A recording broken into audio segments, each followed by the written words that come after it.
사랑의 하나님 아버지, 주의 사랑하는 백성들이 주께 경배하고 찬송으로 영광을 돌려오니 우리의 예배를 기쁘게 받아 주옵소서. 예수 그리스도의 이름으로 기도하옵나이다. 아멘.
새 노래로 여호와께 노래하라. 온 땅이여 여호와께 노래할지어다. 여호와께 노래하여 그의 이름을 송축하며 그의 구원을 날마다 전파할지어다. 그의 영광을 백성들 가운데, 그의 기이한 행적을 만민 가운데 선포할지어다. 만국의 모든 신들은 우상들이지만 여호와께서는 하늘을 지으셨음이로다. 존귀와 위엄이 그의 앞에 있으며 능력과 아름다움이 그의 성소에 있도다. 아름답고 거룩한 것으로 여호와께 예배할지어다. 온 땅이여 그 앞에서 떨지어다. 하늘은 기뻐하고 땅은 즐거워하며 바다와 거기에 충만한 것이 외치고 밭과 그 가운데 있는 모든 것은 즐거워할지로다. 그때 숲의 모든 나무들이 여호와 앞에서 즐거이 노래하리니 그가 임하시되 땅을 심판하러 임하실 것임이라. 그가 의로 세계를 심판하시며 그의 진실하심으로 백성을 심판하시리로다. 아멘. 전능하사 천지를 만드신 하나님 아버지를 내가 믿사오며 그 외아들 우리 주 예수 그리스도를 믿사오니 이는 성령으로 잉태하사 동정녀 마리아에게 나시고 본디오 빌라도에게 고난을 받으사 십자가에 못 박혀 죽으시고 장사한 지 사흘 만에 죽은 자 가운데서 다시 살아나시며 하늘에 오르사 전능하신 하나님 우편에 앉아 계시다가 저리로서 산 자와 죽은 자를 심판하러 오시리라. 성령을 믿사오며 거룩한 공회와 성도가 서로 교통하는 것과 죄를 사하여 주시는 것과 몸이 다시 사는 것과 영원히 사는 것을 믿사옵나이다. 아멘.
하나님 아버지, 우리를 죄와 허물로부터 구원하시고 사망의 권세에서 자유케 하셔서 천국 소망으로 살게 하신 은혜를 감사합니다.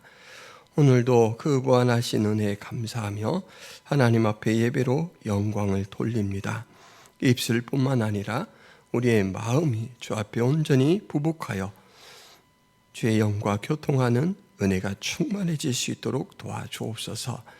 우리의 마음속으로 고백하는 모든 죄를 이 시간에도 또 다 해결해 주시고 그리스도의 살아계신 은혜와 또 성령님의 그 충만하신 임재 속에서 하나님을 마음껏 느끼며 감사하는 저희들이 되게 하여 주옵소서.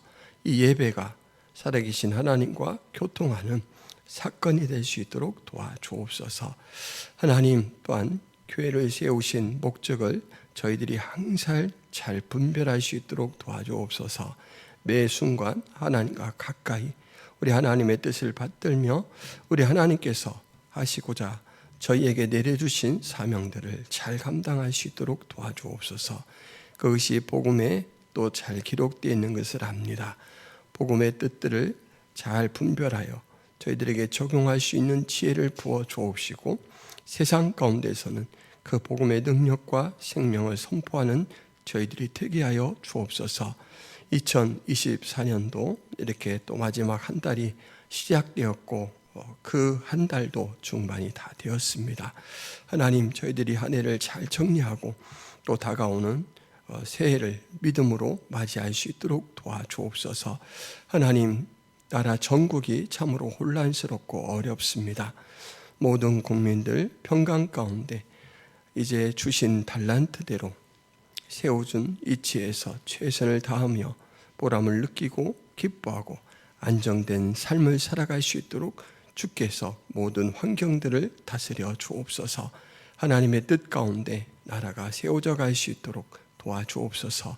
이를 위하여 위정자들 늘 공의를 생각하게 하여 주옵시고 또 국민들을 사랑하는 마음으로 모든 것을 결정하고 의논할 수 있도록 도와주옵소서. 세계는 평화를 잃어버리고 많은 곳에서 전쟁이 하나님 발바라에서 많은 사람들이 고통 중에 있습니다. 우리 하나님을 바로 알므로 주님의 사랑을 실천함으로 세계도 평화 속으로 다시금 접어들 수 있도록 도와주옵시고 온 끝 땅 끝까지 생명의 복음을 전하고 나누는 복된 삶을 서로 전개해 갈 수 있도록 도와주옵소서. 오늘도 말씀을 통하여 주님과 대면할 때 그 말씀이 들려지게 하시고 믿어지게 하옵시며 우리의 삶에 온전히 적용할 수 있도록 인도하여 주옵소서. 예수 그리스도의 이름으로 기도하옵나이다. 아멘. 교회 소식을 말씀드리겠습니다. 김포 성화교에 오신 여러분을 예수님의 이름으로 환영하고 축복합니다. 올해 교회 표어가 예수로 충만한 삶, 예수로 충만한 교회였는데 올 한 해로만 끝날 것이 아니고 우리 평생에 적용할 그런 말씀이니까 또 헤아리시면서 애써서 추구해 가시기를 바랍니다. 오후 시간에 서구로 성경 공부를 합니다. 성경 통독을 위한 성경 문제풀이 이번 주에 77번 문제가 나가는데 또 잘 맞춰서 말씀을 읽으면서 은혜 받으시고 기록하여서 제출해 주시기를 바랍니다. 11일에 전도가 있고 14일에는 퀼트 모임이 있습니다. 김포 성화교에서 후원하는 이길 한마음 선교사님, 김경민 목향이 선교사님 위해서 계속해서 중보기도해 주시기 바랍니다. 김포 성화교회 예배는 유튜브 창에 김포 성화교회를 검색하시면 언제든지 함께 하실 수가 있습니다. 이상입니다. 모든 사람이 죄를 범하였음에 하나님의 영광에 이르지 못하더니 그리스도 예수 안에 있는 속량으로 말미암아 하나님의 은혜로 값없이 의롭다 하심을 얻은 자 되었느니라. 아멘. 김포 성화교회가 지역 교회 단위로 볼 때 서서울교회에 속해 있습니다. 교단에 속한 모든 교회는 그렇게 이제 작은 단위의 지역 교회 공동체에 속해 있는데 이 서서울 노회는 일본의 한 중회, 거기가 이제 서서울 노회처럼 노회라는 개념이 일본에서는 중회인데 한 중회와 자매 결연을 맺고 있습니다. 그래서 서로 회의가 열릴 때마다 대표 목사님을 이렇게 파송을 해서 서로 소식을 나누기도 하고, 또 그 목사님이 이제 한 일주일 정도 그 노예에 속한 교회들을 방문하면서 말씀을 전하기도 합니다.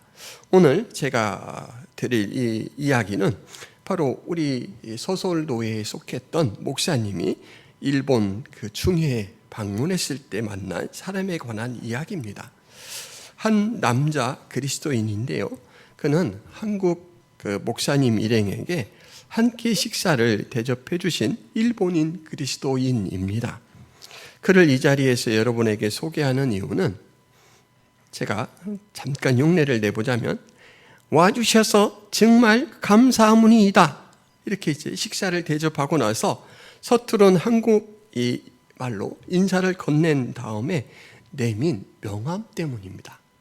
명함, 그게 뭐 대수라고 명함을 가지고 사람의 이야기를 이렇게 할까라고 생각할 수가 있는데, 그 명함이 아주 특이했습니다. 이 명함 타이틀이 성도 누구누구입니다. 그리고는 그 타이틀 아래에는 연락처와 주소가 기록되어 있습니다. 일반적인 명함이죠. 그런데 다른 어떤 내용도 더 없고 오직 성도 누구누구, 그리고 이제 그 밑에 주소, 연락처, 이렇게 있는 거예요. 여러분, 명함은 처음 만난 사람에게 자신을 소개할 때 주기 위한 카드입니다.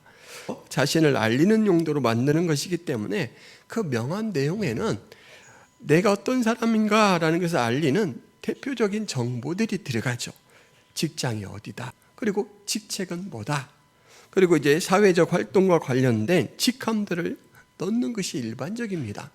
그래서 사회활동을 많이 하면 이 직함 아래에 대여섯 개나 되는 항목을 쭉 나열하기도 합니다. 어디 뭐 위원장 이렇게 넣는데, 그런데 목사님이 받은 명함은 간단해도 너무 간단했습니다. 성도 누구누구. 연락처를 보지 않는다면 그게 다예요. 이 사람의 이름은 이렇구나 하고 끝이에요. 그래서 명함을 받는 순간 목사님은 속으로, 이야, 명함이 심하게 다이어트를 했네, 이런 생각을 했고, 애초에 벌크업을 안 한 거야? 이런 생각도 들었는데, 여러분, 초면에 대놓고 물을 수는 없잖아요. 그래서 꼭 참고 있는데 이것을 일본 목사님이 눈치를 채셨어요. 그래서 일본 목사님이 이렇게 말씀을 하시요. 나카무라 상은 아주 건실한 실업가입니다. 그런데 그가 예수님을 만나고 나서 일편단심으로 하나님을 사랑하게 되었습니다. 그의 하나님 사랑은 모든 삶에서 여러 모양으로 나타납니다. 이 명함도 그중 하나입니다. 그러니까 이 일본 교회와 교인들에게는 이 명함이 이미 유명해졌어요. 그 말을 듣고 명함 주인이 쑥스러운 표정으로 이렇게 고백을 했습니다. 제게는 예수님을 만나고 생긴 이 신상이 가장 중요합니다. 성도, 이것은 제가 가장 명예스럽게, 가장 기쁘게 생각하는 칭호입니다. 저는 무엇보다도 다른 사람들에게 저를 알릴 때 이 사실을 소개하고 싶습니다. 제가 예수님의 사람이 되었다는, 그래서 이러한 명함을 만들었습니다. 이 명함은 제 신앙 고백이라고 할 수 있습니다. 여러분, 이분 이야기를 들으니까 참 마음이 와닿죠. 그냥 처음 만난 사람에게 난 예수를 믿어서 이렇게 행복하고 좋아요, 이렇게 말할 수는 없잖아요. 명함 하나를 탁 내밀면서 오히려 명함을 받은 사람이 질문을 하게 만듭니다. 아니, 도대체 명함을 왜 이렇게 만드셨습니까? 질문을 했으니까 그 다음에 나오는 이야기는 오랜 간증이라도 참고 듣겠죠. 그래서 이 일본인 그리스도인, 직책도 아직 받지 못했잖아요. 뭐 직분이 집사, 장로 없습니다. 성도. 그런데 이 성도라는 이름으로 궁금증을 유발하게 해서 그 사람에게 간증할 기회도 얻어내고 예수님을 소개할 그 기회도 만들어갑니다. 그리스도는 많은 사람의 삶을 송두리째 바꾸는 극적 존재가 됩니다. 여러분도 혹시 그런 분으로 예수님을 만났나요? 제게도 그랬던 것 같습니다. 제가 예전에 한번 고백을 했었는데 제 경우에 그리스도는 제가 꿈꾸는 삶의 목표를 바꾸셨어요. 저는 일찍이 시인이 되는 꿈을 가지고 살았습니다. 그래서 기회가 되면 등단도 하고 시집도 내볼 생각을 여전히 가지고 있습니다. 때때로 시상이 떠오를 때면 습작을 하기도 합니다. 그런데 예수님을 만나고 보니까 나를 채워주신 예수님의 이 크기가 너무 큰 거예요. 열망이 너무 예수님께 커져서 이제는 시집을 내는 것이 중요한 게 아니라 내가 쓰는 나의 시에 예수 그리스도에 대한 고백과 경험으로 꽉 채워서 내고 싶다. 이런 열망이 생겼습니다. 그래서 목표가 바뀌었어요. 내 이름으로 기록된 시집. 내가 한국 문인협회에 등단해서 한국 문인 중에 한 사람 누구누구가 아니라 그 이름이 드러나는 것이 목적이 아니고 내가 생각했던 시가 나오는 것이 목적이 아니고 나를 바꿔주시고 나를 만나주시고 나의 가치관을 변경해 주신 예수 그리스도, 그가 살아났으면 좋겠다. 그가 내 시에서 드러났으면 좋겠다. 내 시를 통해서 다른 사람에게 그가 말했으면 좋겠다라는 생각이 들었습니다. 그래서 저는 그 꿈을 키워가고 있습니다. 여러분, 제 꿈을 위해서 기도해 주시기를 바랍니다. 법정 배경 속에서 구원 사건의 의미를 오늘 살펴보려고 합니다. 앞전에는 두 가지 이 이미지 속에서 예수님의 구원 사건을 살펴보았죠. 처음에는 가정의 이미지 속에서 우리는 예수 그리스도 인하여 하나님의 양자가 되었다, 아들이 되었다라고 말씀을 드렸고, 그렇게 해서 회복되게 된 것, 우리에게 하나님께서 주신 최고의 은혜가 뭐냐라고 할 때는 권리라고 했습니다. 하나님과 다시금 교제할 수 있는 권리, 하나님 나라를 상속받을 수 있는 권리를 바로 이 가정의 이미지 속에 우리가 살펴보았습니다. 그리고 지난주에는 시장의 이미지를 통해서 살펴보았죠.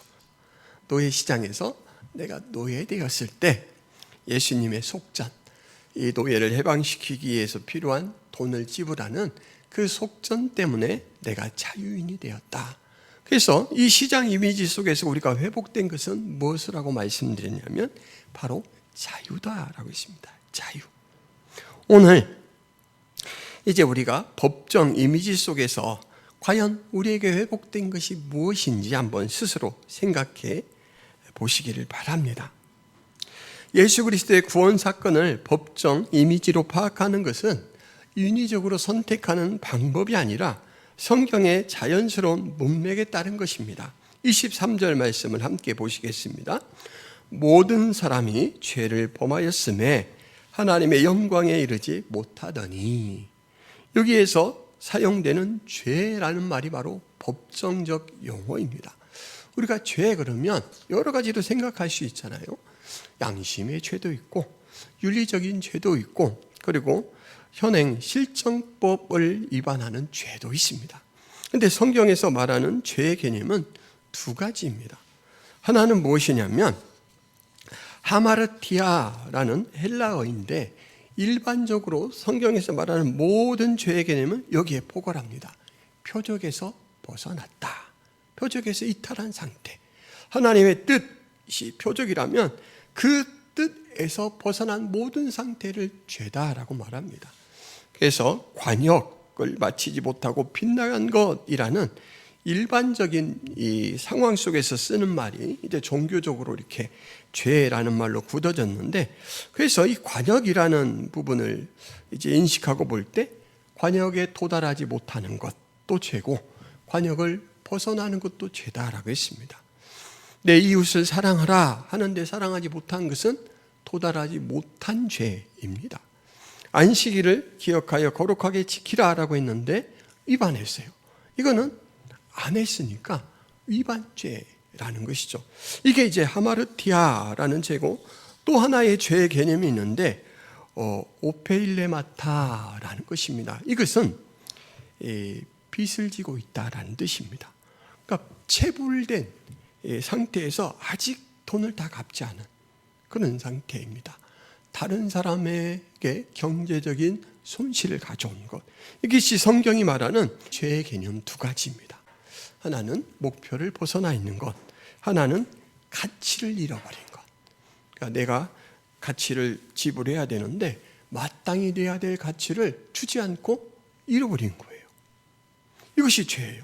그리고 이 죄는 우리가 양심도 없어 이러고 끝낼 그런 사항이 아니고, 이것은 크기가 어떠한가, 성격을 조목조목 따져가지고 분명히 그에 따른 벌을 해야 되는 죄입니다. 그러니까 지금 우리가 모든 사람이 죄를 범하였음에 하나님의 영광이 이르지 못하더니 라는 이 죄는 법정으로 소환될 죄이에요. 그래서 지금 우리가 이 구원 사건을 법정 이미지로 살펴볼 때 여러분 머릿속에 법정을 그려야 됩니다. 하나님의 법정을 지금 제가 소개를 했습니다. 이 법정은 환경이 4가지 정도 요소로 조성이 됩니다. 법정에 가면 첫째로 만날 수 있는 환경은 규범입니다. 규범은 구체적으로 죄의 성립 여부를 판단하는 근거가 되는 기준, 다른 말로 하자면 법 내용입니다. 법 내용, 법 조항. 그래서 우리 일반 법정에 가면 법전에 다 나와 있죠. 그 법 기준을 가지고 이제 법을 집행하게 되는데, 첫 번째 환경이 법조항, 규범입니다. 두 번째 환경은 뭘까요? 그 법에 대해서 어떻게 행했는가라고 하는 행위의 주체가 있습니다. 쉬운 말로 하자면 피고인. 법을 위반하고 이제 심판을 받기 위해 소환되어 있는 피의자. 이게 지금 이제 2가지 환경이고, 세 번째 환경은 뭘까요? 항상 법을 위반했을 때는 그 위반으로 피해를 끼치는 대상이 있기 마련입니다. 그래서 다른 사람, 개인이 될 수도 있죠. 인격적인 이 대상이 될 수도 있고, 단체나 국가 등 비인격적인 존재가 될 수 있습니다. 이것이 바로 법정을 구성하고 있는 환경의 기본 요소 3요소입니다. 기준, 피의자, 그리고 피해를 입힌 대상, 피해자입니다. 하나의 또 요소가 있죠. 뭐가 있을까요? 판단자입니다. 법을 판단하고 위반 사항에 따라서 어느 정도 죄다라는 것을 선포하고 집행하도록 명령하는 명령권자. 이 판단자는 일반 법정에서는 누구입니까? 판사죠, 판사. 우리는 지금 하나님의 법정에 소환되어 있어요. 그러면 이때 판사는 누구입니까? 하나님입니다. 하나님이고, 하나님께서 들고 계신 우리에게 적용하시는 기준은 바로 하나님의 법입니다. 요약해보자면 판단자이신 하나님께서 하나님의 뜻이라는 법조항을 가지고 피의자인 우리 사람, 유죄 의무를 판단하여서 그 결과를 선고하고 내용을 집행하게 된다라는 것입니다. 이 법정은 어디나 아주 엄정하죠. 법을 적용하는 내용도 그렇고 절차도 오직 법의 근거에서 이루어집니다. 하나님의 법정은 아주 엄정하고 위험이 넘칩니다. 여러분이 이 법정에 지금 저와 함께 있는데 여러분의 위치는 어디일까요? 여러분의 자리를 한번 돌아보시기를 바랍니다. 어디일까요? 우리가 읽은 23절 말씀, 모든 사람이 죄를 범하였음에 하나님의 영광에 이르지 못하더니, 이 말씀에 비춰보니까 이 말씀으로 보면 우리의 원칙상 우리의 자리는 피의자입니다. 피의자. 모든 사람이 죄를 범하였음에 이 모든 이란 속에 내 이름이 기록되어 있습니다. 여러분 이름도 기록되어 있어요. 피할 수 없습니다. 23절에 말하는 죄는 모든 사람의 상태를 나타내는 말로 적시가 되어 있고, 적시되다라는 말은 지적되어 보이다라는 말입니다. 그리고 하반절에서는 이 죄가 바로 사람이 하나님의 영광에 도달하지 못하게 만드는 근본 원인으로 적시되어 있습니다. 무슨 얘기냐면 지금 23절에 제시되는 이 죄는 우리가 범법했다라는 범한 내용, 우리가 지금 죄인이라는 상태로 규정하는 근거가 되고, 그리고 하나님의 영광에 이르지 못했다. 하나님의 영광이 목표예요, 목표. 아까 우리가 죄의 개념에서 살펴볼 때 뭐라고 말했습니까? 하마르티아 이 말을 할 때 이 목표에서 벗어나다라고 했잖아요. 그러니까 지금 하나님의 영광이 목표인데 거기에서 떨어지게 만든 게 죄인입니다. 그래서 이 23절은 원인과 결과로 나눠볼 수 있는데, 원인은 죄예요, 죄.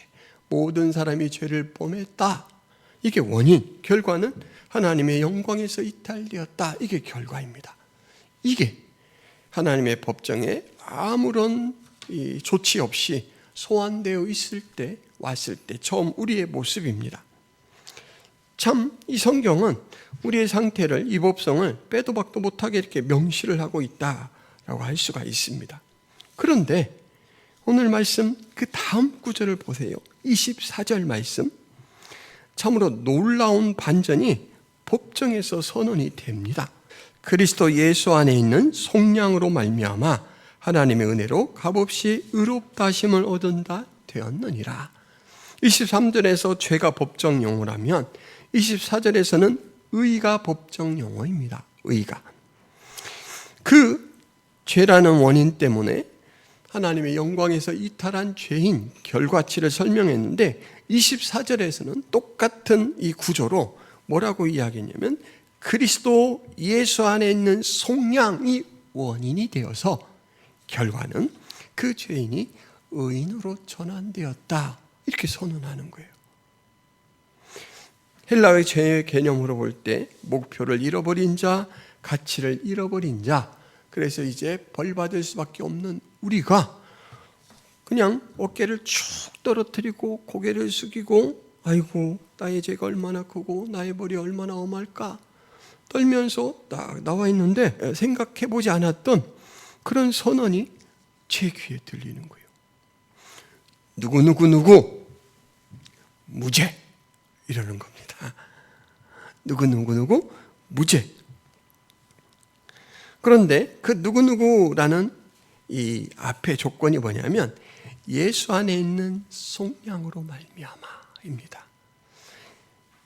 아까 제가 말씀드린 처음에 이야기한 일본인 그리스도인으로 말하자면 성도 나카무라상 무죄가 됩니다. 성도라는 은혜의 옷이 입혀졌고 은혜의 신분이 씌워졌고 그는 무죄다라고 선언을 받는 것이죠. 여러분 법정에서는 내용도 절차도 다 법적으로 이루어진다라고 말씀을 드렸습니다. 모든 것은 오직 법적 근거에 따라 이루어지는 것이 법정이다라고 말씀을 드렸죠. 그런데 그곳에 죄인인 내가 소환되어서 지금 판결을 기다리고 있는데 갑자기 무죄 선언을 받는다면 여러분 제가 잃어버린, 제가 이탈한 목표, 제가 잃어버린, 제가 갚지 못한 가치에 대해서 누군가는 갚았어야 됩니다. 누군가는 그 목표를 성취했어야 됩니다. 그래야 용서라는 무죄 선언이라는 것이 나올 수 있는 것이죠. 오늘 말씀이 바로 그에 관한 말씀입니다. 24절에 하나님은 우리를 무죄 선언할 때 그 근거로 뭐를 제시하냐면 예수 안에 있는 속량을 제시하셨습니다. 이 예수 안에 있는 속량은 로마서 4장 25절 말씀으로 보자면 이렇습니다. 예수는 우리가 범죄한 것 때문에 내줌이 되고 또한 우리를 의롭다 하시기 위하여 살아나셨느니라. 내줌. 우리가 시장 이미지로 살펴볼 때는 속전이었는데 그것이 피로 전환된다라고 말씀을 드리면서 생명을 내어준 것이다 라고 설명을 드렸었습니다. 그러니까 예수님의 생명이라는 것이 근거가 되어서 이제 우리가 지었던 하마르티아라는 죄를 씻었고 그리고 없어졌기 때문에 무죄 선언을 받는다라는 것이죠. 예수 안에 있는 속량은 두 가지 말로 한 번 더 반복이 되는데 하나님의 은혜라는 말로 반복이 됩니다. 그리고 또 하나는 값없이라는 말로 반복이 되죠. 그리스도 예수 안에 있는 속량은 하나님이 계획하신 우리를 향한 은혜다 라고 말하는 것고, 그리고 원리는 뭐냐면 그 값이 너희들에게 의해서 청구된 것이 아니라 바로 하나님께서 준비하신 은혜의 수단인 예수에 의해 청구되었고 예수가 대신 갚았다. 그래서 너희가 무죄가 되었다. 너희 입장에서는 값없이 받는 것이다 라는 것을 이 24절에 설명해 놓고 있습니다. 그래서 24절 말씀을 온전히 깨달은 사람은 자기도 모르게 이런 감탄이 터져 나올 수밖에 없어요. 여러분이 다른 이미지로 구원 사건을 살펴볼 때보다 이 바로 법정적 이미지로 살펴볼 때 구원 사건이 더 감격이 절절하고 은혜가 막 마음에 와닿는데, 그 이유는 그 법정에서 그 은혜를 받지 못했을 때 우리가 처할 상황이 너무너무 눈에 뚜렷이 보이기 때문이에요. 그 벌이 얼마나 엄중한가. 그렇게 해서 이제 죄인으로 선고가 됐을 때 그 비참함이 얼마나 큰가라는 것을 알기 때문에 이 법정 안에서 무죄라는 선언을 받고, 네가 무죄 선언을 받은 이유는 바로 예수 그리스도에게 청구된 그 값이 온전히 해결되었기 때문이다. 엄중하고 예리한 법 조항들 속에서 은혜의 인자함과 부드러움의 성격을 우리가 경험하면서 더 따뜻하게 느낀다라는 거죠. 여러분은 이제 오른쪽을 이렇게 보세요. 여러분들 옆에 누가 있습니까? 한번 보세요. 오른쪽을 이렇게 보세요. 누가 있습니까? 예쁘게 차려입고 온 우리 김포성역의 성도님이 보이시죠? 근데 지금 하나님의 법정이잖아요. 하나님의 법정에서는 여러분 옆에 항상 예수 그리스도가 떠나지 않고 계십니다. 여러분을 변호하셔요. 하나님, 이는 제 피로 구속시킨 하나님의 백성입니다. 의인입니다. 이것을 늘 예수님께서 하나님께 호소합니다. 그래서 하나님이 우리를 만날 때는 아까 아무런 조치 없이 끌려온 죄인 누구누구가 아니고 이제는 예수 그리스도로 인하여 성도가 된 누구누구예요. 이때는 죄인이 아니고 의인으로 하나님 앞에 발견되고 인식이 되고 연락된다라는 것입니다. 오른쪽에 누가 있다고요?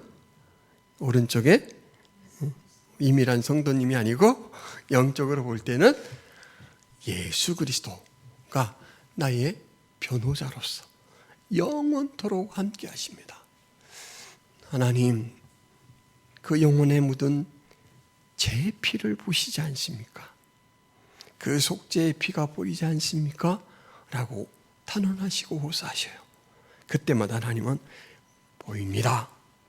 그래서 무죄 선고를 합니다. 땅 이렇게 하시는 거예요. 자, 여러분, 가정의 이미지를 통해서 하나님의 아들이 되어서 얻은 것은 권리라고 했습니다. 시장의 이미지를 통해서 예수님이 속전이 되어서 몸값을 지불하게 되어서 얻은 것은 자유라고 했습니다. 그러면 법정에서 청구된 값을 다 지불하고 완불하고, 그리고 이제 목표를 대신 성취함으로써 여러분들이 얻은 것은 무엇일까요? 죄인, 의인, 이렇게 바뀌었잖아요. 따라해 보세요. 신분을 얻었습니다. 따라해 보세요. 신분. 네, 여러분이 얻은 것은 신분입니다. 신분. 의인의 신분을 얻었어요. 여러분, 우리가 만약에 미국이란 나라에 가서 어떤 범죄에 연루된 것으로 이렇게 경찰이 우리를 체포하고 조사한다 그러면 여러분들은 가장 먼저 내밀 게 뭐냐면 대한민국 국적을 가진 대한민국 국민입니다 라는 신분증을 내밀어야 돼요. 그러면 어떻게 합니까? 대한민국에서 자기 국민을 보호하기 위해서 대사관에서 사람을 파견하죠. 그리고 돕습니다. 마찬가지로 우리가 이제 예수 그리스도로 인하여 의인의 신분을 얻었다라고 하면 그 신분에 따르는 수많은 유익이 있습니다. 수많은 유익. 그 유익 중에 하나가 우리가 예수 그리스도의 이름으로 탄생한 이 교회라는 기관에서 하나님 앞에 예배드리는 이 예배가 온전히 받아들여진다라는 거예요. 연락된다라는 거예요. 여러분이 지금 예배를 드릴 때 하나님께서 여러분 한 사람 한 사람을 주시하시고 만나십니다. 찬송을 받으셔요. 기도의 고백을 기억하십니다. 이렇게 만나주시는 이유가 바로 이 회복된 신분이 그 자격, 그 길을 만들었기 때문입니다. 그러므로 여러분, 이 신분이 믿어지시는 분은 힘을 내시기를 바랍니다. 어떤 것을 소유한 것보다도 여러분은 큰 영광을 소유했다라는 것을 믿으시기를 바랍니다. 오늘 이렇게 죄인이 의인이 되는 이 놀라운 전환을 만드는 이 방법을 하나님께서 이제 우리 편에서 만들어내신 그 과정이 있는데 그것은 무엇이냐면 믿음입니다. 믿음. 처음 교회에 나와서 믿음이라는 용어를 듣고 설교를 듣고 할 때 믿음은 내가 결정하는 것으로 생각하기 쉬워요. 내가 예수 그리스도를 내 주인으로 결정하는 것, 내 구주로 결정하는 것으로 생각하기 쉬운데 믿음은 그 결정을 초월하는 다른 부분이 있습니다. 그게 뭐냐면 결정할 수 있도록 하나님께서 모든 길들을 예비하시고 우리 안에 그것들을 배치해 놓는다라는 거예요.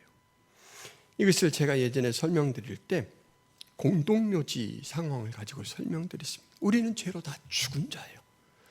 그래서 하나님이 살아나라라는 음성을 줘도 살아날 능력이 없습니다. 시체가 들을 수 없잖아요.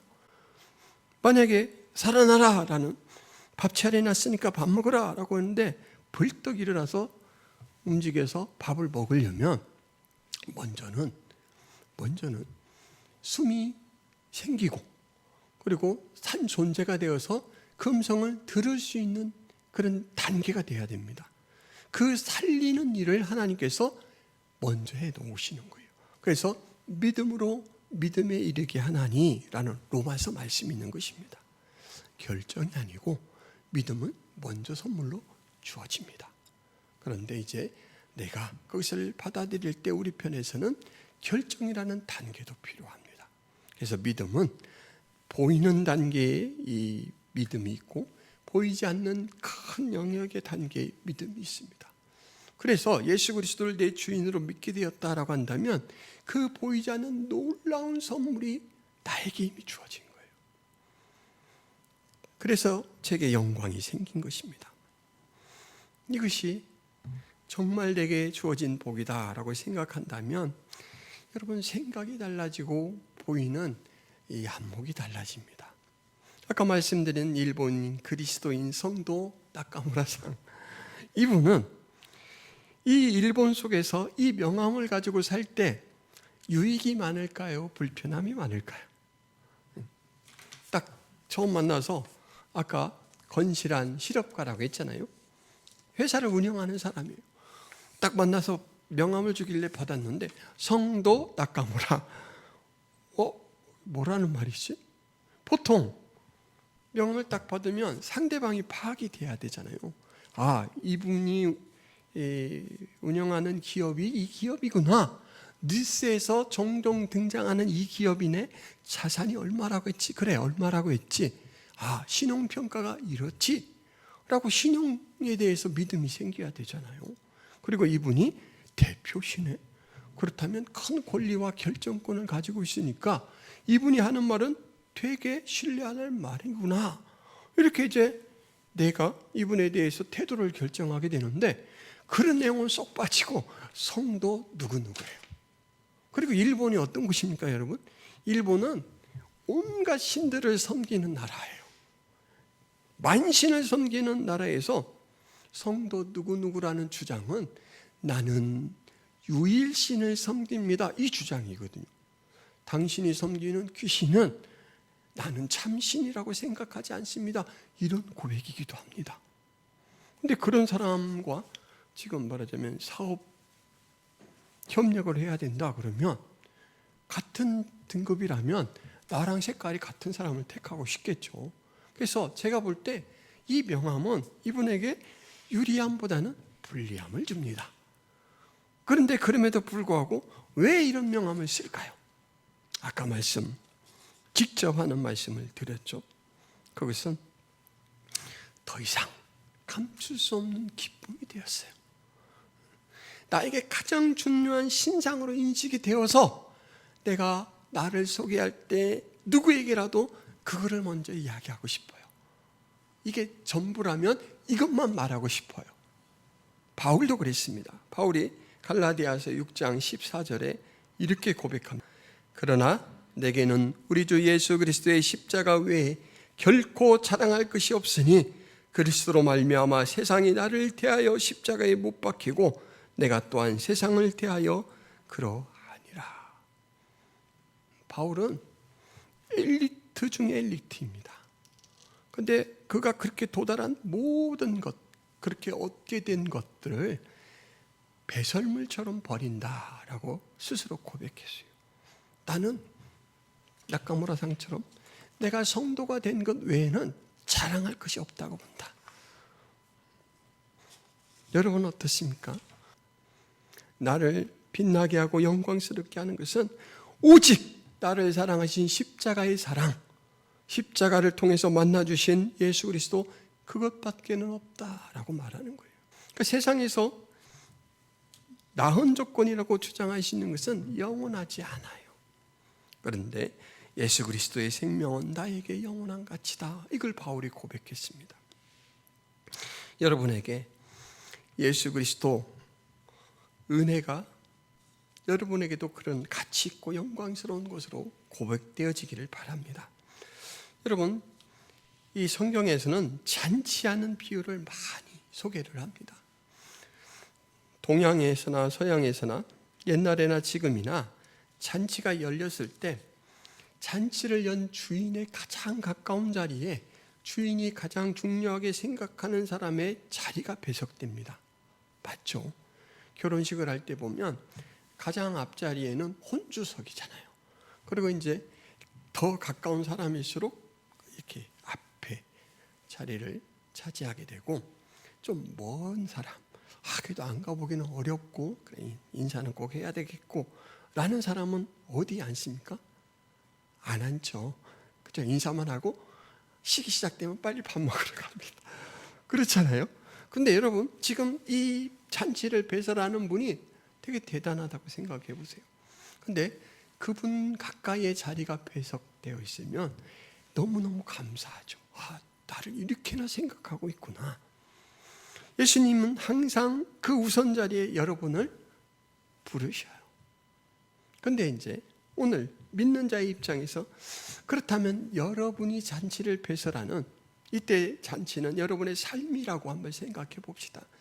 여러분들의 삶의 정황에서 예수님의 자리는 어디입니까? 가깝다라는 것이 잔치를 말할 때는 공간적인 이 거리로 이야기할 수 있지만 다른 이 거리로도 이야기할 수 있습니다. 심리적인 거리. 내가 어렵고 힘들 때 나는 누구부터 찾는가? 사람 멘토부터 찾는가? 아니면 예수님부터 찾는가? 나는 좀 시간이 날 때, 시간을 좀 쓸 수 있겠네? 1시간 좀 시간이 나네? 그럴 때 오락실에 먼저 달려가서 스트레스나 풀자, 이걸 먼저 하는지, 아니면 말씀을 통해서 또 하나님이 주시는 은혜를 한번 만나보자 라고 하는지, 이걸 통해서 지금 내가 얼마만큼 예수님과 거리가 가깝는가 라는 것을 점검해 볼 수 있습니다.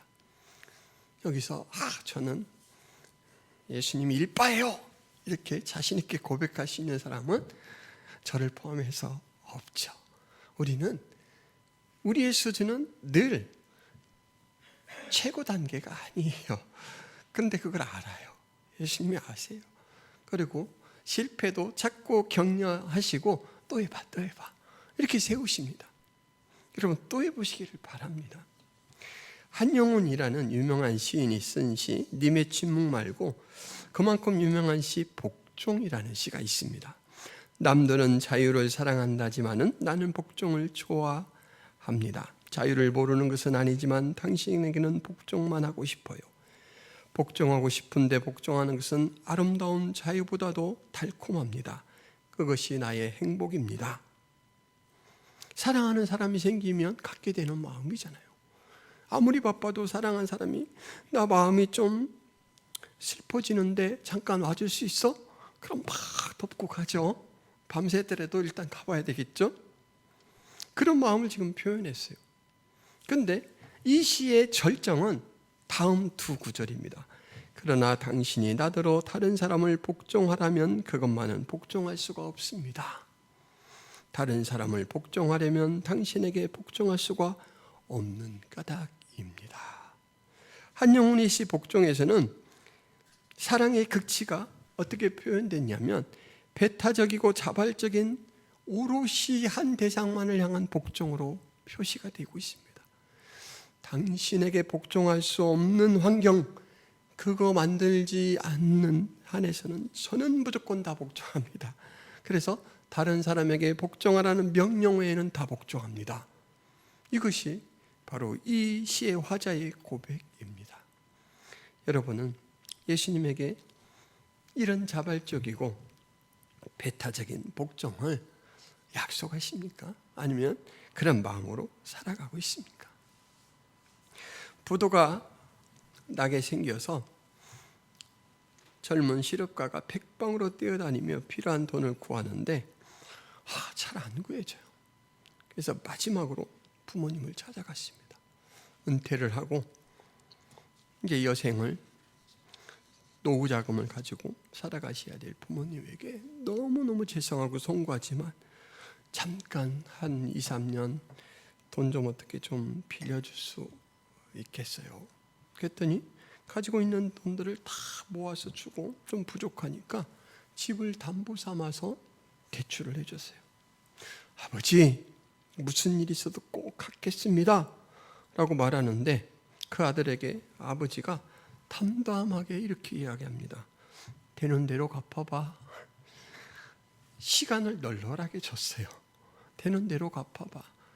그랬더니 그렇게 부자간의 대화를 듣고 있던 어머니가 옆에서 엉덩이를 확 꼬집으면서 이렇게 얘기해. 다 받으려고요?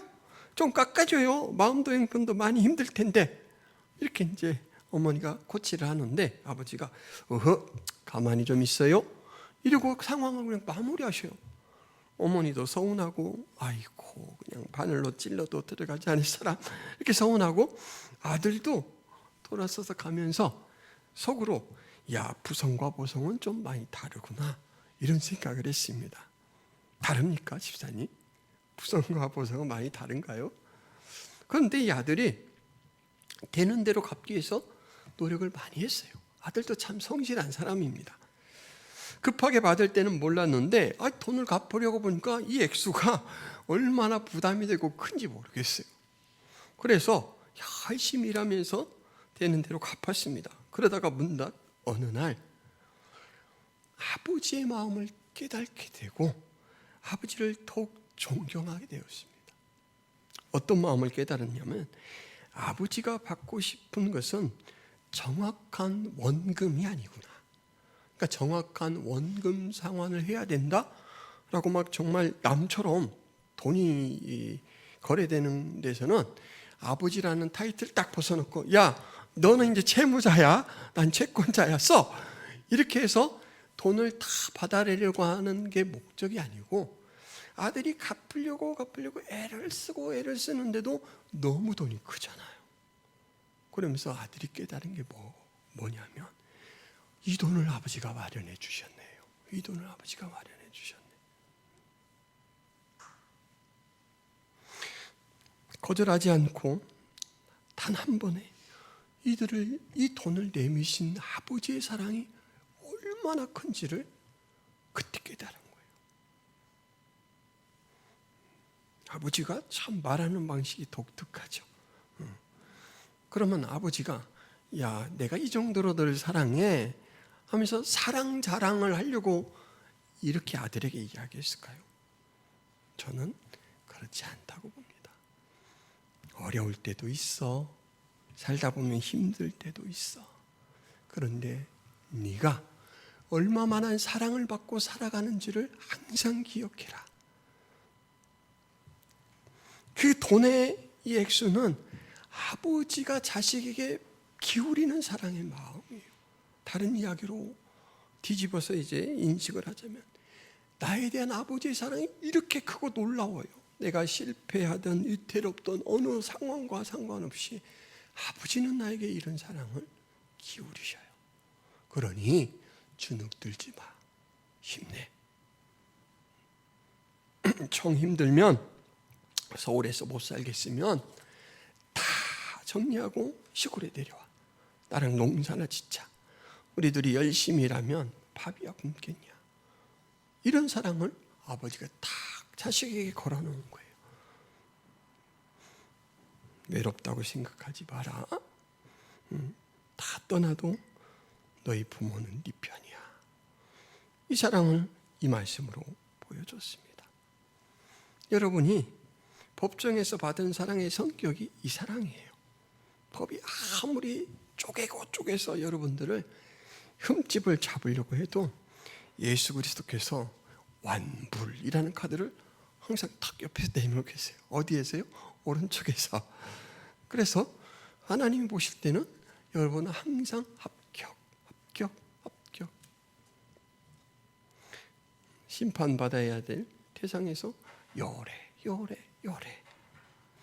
이 사랑을 풍성하게 깨달았던 이 바울은 그 사랑이 아버지에게만 향한 사랑이 아니라 이제 같은 자식된 내 형제들에게도 내가 기울여야 될 사랑의 성격이라는 걸 알게 되었습니다. 그래서 로마서 1장 14절에 헬라인이나 야만인이나 지혜 있는 자나 어리석은 자에게 다 내가 빚진 자라. 이때 이 빚진 자가 아까 제가 말씀드린 죄의 개념 오페일레마타, 아직 빚을 다 갚지 못하고 진 부채. 한편으로는 빚이라는 말로 해석이 되고 또 한편으로는 죄라는 말로 해석이 되는 이 오페일레마타라는 말로 기록이 되어 있는 오늘 말씀 한 절로 요약을 하자면 법정적 이미지를 통해서 여러분들이 회복하는 것은 뭐라고요? 신분. 여러분은 의인입니다. 예수 그리스도가 내 이름 석자 앞에 나를 증거하는 존재로 설 수 있을 때 여러분들은 의인입니다. 새로운 신분을 가지셨습니다. 기도하겠습니다. 하나님, 우리를 의인으로 선언해 주셔서 감사합니다. 우리의 조건과 상태가 아니라 우리를 위해 일하신 예수 그리스도, 그를 보증 삼아 우리를 의인으로 선언해 주셔서 감사합니다.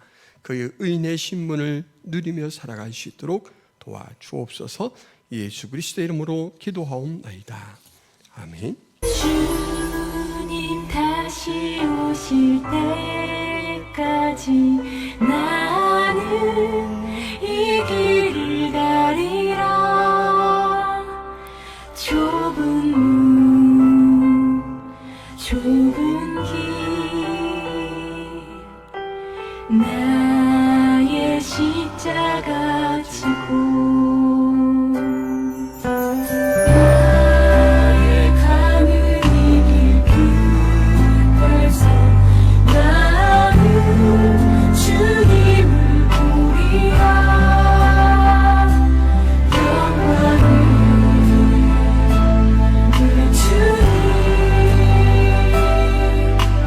나를 맞아주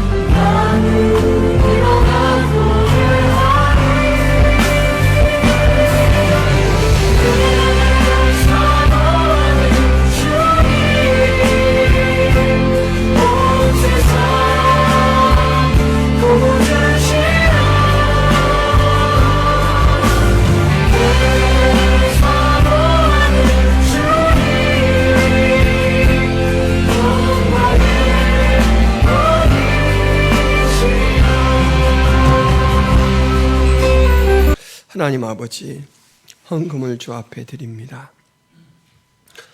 헌금에 우리의 마음과 믿음과 정성을 담아 드립니다. 나의 존재도, 나의 앞으로의 삶도, 이후의 내세의 모든 삶도 주님의 은혜에 달렸습니다. 감사합니다. 고백하며 드리는 백성들, 그 마음과 손길을 기쁘게 받아 주옵소서. 하나님이 주시는 것들 늘 풍성히 누리며 그것으로 또한 사용할 때마다 하나님의 영광을 돌리는 선한 청직이 되게 하여 주옵소서. 이제는 예수 그리스도의 은혜와 하나님 아버지의 크신 사랑과 성령님의 감화 교통의 역사가 김포 성화교의 모든 성도들 머리 위에, 하나님 백성들 머리 위에 이제부터 영원토록 함께 있을지어다. 아멘.